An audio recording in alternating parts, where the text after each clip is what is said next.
ভগবান শ্রীকৃষ্ণের অমৃত বাণী। যদি সুখের জন্য কাজ করেন তবে আপনি সুখ পাবেন না, তবে আপনি যদি সুখী হয়ে কাজ করেন তবে আপনি অবশ্যই সুখ পাবেন।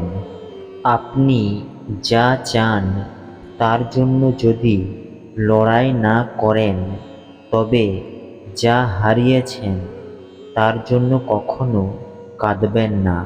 কোনো ভুলের কারণে গতকাল দুঃখে কেটেছে, তাই তাকে স্মরণ করে আজকের দিনটি নষ্ট করবেন না। প্রত্যেকেরই নিজের শক্তি ও দুর্বলতা আছে।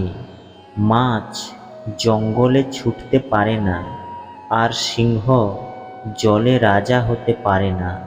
তাই সবাইকে গুরুত্ব দিতে হবে। এটা সত্যি যে একজন মানুষ ভুল করে কিছু শেখে, কিন্তু তার মানে এই নয় যে সে সারা জীবন ভুল করেই থাকে এবং বলে যে আমরা শিখছি। মূল্যবান সব কিছু বহন করতে মাথা নত করতে হয়।